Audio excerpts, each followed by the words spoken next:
നിങ്ങളുടെ favourite shows ഇനി ഒരിക്കലും മിസ്സാവില്ല. ഇപ്പോൾ C5 കാണും നിങ്ങളുടെ ഫേവറേറ്റ് ഷോ തികച്ചും സൗജന്യമായി. ഈ സാരി തനിക്ക് നന്നായി ഇണങ്ങുന്നുണ്ടല്ലോ എന്ന് ആലോചിച്ചതാ. ആഹാ, അത് കൊള്ളാലോ.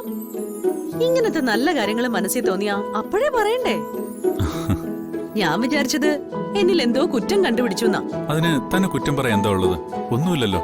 ആഹാ, എന്നിട്ട് ചില നേരത്തെ പെരുമാറ്റവും ദേഷ്യവും ഒക്കെ കാണുമ്പോ എനിക്ക് അങ്ങനെ അല്ലല്ലോ തോന്നാറ്. ഞാനെന്തോ വലിയ തെറ്റ് ചെയ്തു എന്നാണല്ലോ.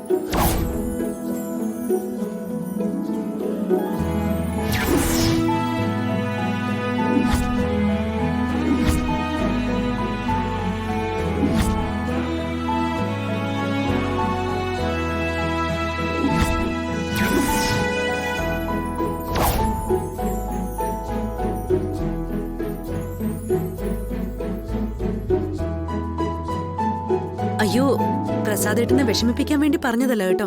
പെട്ടെന്ന് ഓർത്തപ്പോ അറിയാതെ നാവിന്ന് വീണെന്നേ ഉള്ളൂ. സാരമില്ല, പലതും എന്റെ തെറ്റ് തന്നെയാ.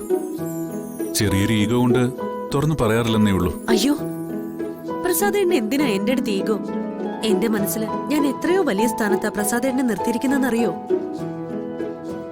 എന്റെ ഫ്രണ്ട് ആൻഡ് ഫിലോസഫർ, ഗൈഡ്, സംരക്ഷകൻ, നല്ല ബിസിനസ് പാർട്ട്ണർ, അങ്ങനെ അങ്ങനെ. കേൾക്കുമ്പോ നല്ല സുഖം. താനിതില് സോപ്പിന്റെ ഹോൾസെയിൽ ഡീലർഷിപ്പ് എടുത്തിട്ടുണ്ടെന്നാ ഇപ്പൊ എന്റെ സംശയം.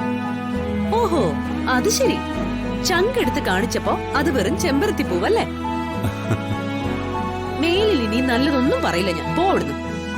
സമയം കളയണ്ട, വീട് പൂട്ടിയിട്ട് ഇറങ്ങാം നമുക്ക്.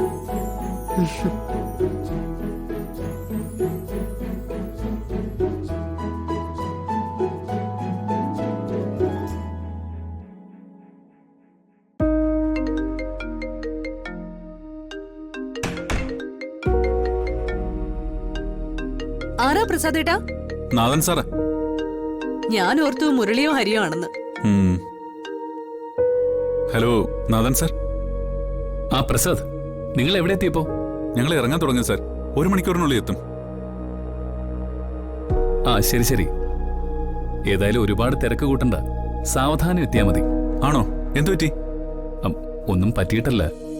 ഞാൻ പറഞ്ഞ എന്താണെന്ന് വെച്ചാലേ, ഇവിടെ ചില അനിഷ്ട സംഭവങ്ങളൊക്കെ ഉണ്ടായി. ചില ദുർനിമിത്തങ്ങളെന്ന് പറയാം. അയ്യോ, അതറിഞ്ഞില്ലല്ലോ സാർ. എന്താണ് സാർ? കാര്യമായ കുഴപ്പമെന്തെങ്കിലും? ഏയ്, തൽക്കാലം പ്രശ്നമൊന്നുമില്ല.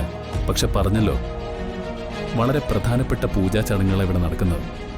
പല ദിക്കിൽ നിന്നും അത് മുടങ്ങാനുള്ള വിഘ്നങ്ങളൊക്കെ സംഭവിക്കുമെന്നാ തിരുമേനി പറയുന്നത്. ഓ, അതുകൊണ്ടാണ് ഞാനിപ്പം വിളിച്ചതും. ശ്രദ്ധിച്ച് വണ്ടി ഓടിച്ചേ വരാവൂ. Start early, drive slowly and reach safely എന്ന് പറയാറില്ലേ? അത്ര തന്നെ. ശരി സാർ, സൂക്ഷിച്ചോളാം. അല്ല, അച്ഛനുണ്ടോ നിങ്ങളുടെ കൂടെ? ഇല്ല സാർ, മോൻ നാട്ടിലേക്ക് പോയിരിക്കാം. ഓ ഐ സി. അവനെ കാണണമെന്ന് ആഗ്രഹിച്ചിരിക്കായിരുന്നു ഞാൻ. ആ സാരമില്ല, നിങ്ങൾ രണ്ടുപേരും വരൂ, ഞങ്ങൾ വെയിറ്റിംഗാ. ഓക്കെ സാർ, ഞങ്ങൾ ഇതായെത്തി. ഓക്കെ. നാഥൻ സാർ എന്താ പറയുന്നേ?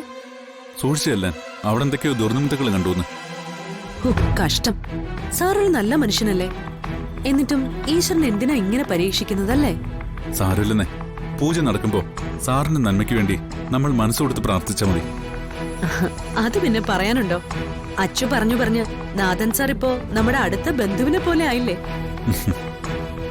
എന്തായാലും അദ്ദേഹത്തെ ഇന്ന് നേരിട്ട് കാണാൻ കഴിയുമല്ലോ, അതിന്റെ ഒരു ത്രില്ലില്ല ഞാനും. ശരി, കേറ്, പോയേക്കാം. ഡൗൺലോഡ് ചെയ്യൂ C5 ആപ്പ്. കാണൂ എല്ലാ എപ്പിസോഡുകളും സൗജന്യമായി.